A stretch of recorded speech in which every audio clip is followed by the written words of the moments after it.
para este nuevo juego musical. Primero tenemos que descubrir qué palabra de 3 sílabas se oculta aquí. Vamos a hacer un poquito de magia. Abracadabra, pata de cabra. Vamos a descubrir esta sílaba. Muy bien. Vamos con la primera sílaba. Abracadabra, pata de cabra. Que descubramos la primera sílaba. ¿Qué palabra será? ¿Quién sabe? ¿Quién sabe? La sílaba central. Muy bien, cometa.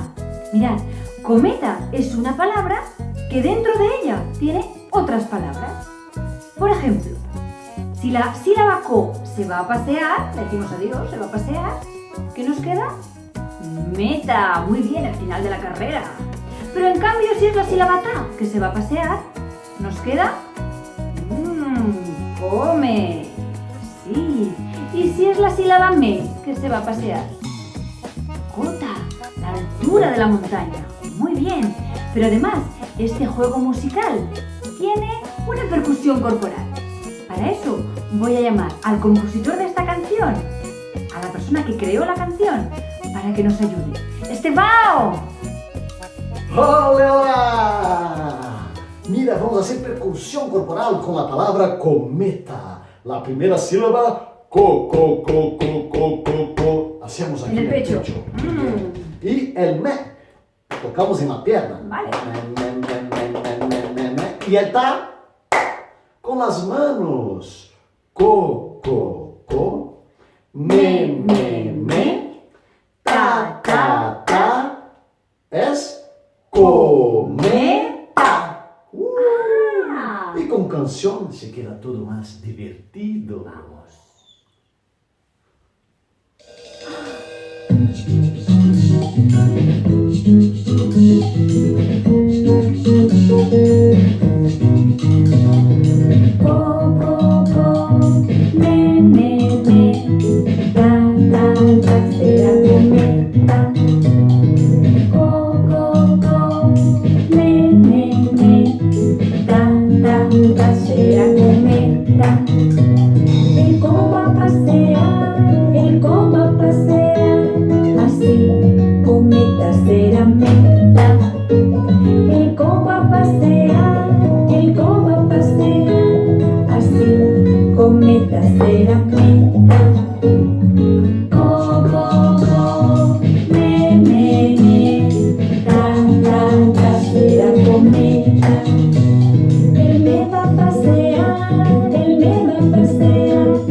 ¿Has pensado alguna canción de 3 sílabas que tenga otras palabras dentro de ella?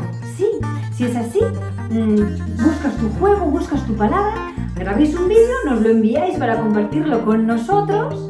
Y si queréis más información sobre juegos musicales, aquí abajo os dejamos unos links de cursos online para seguir disfrutando de la música en movimiento.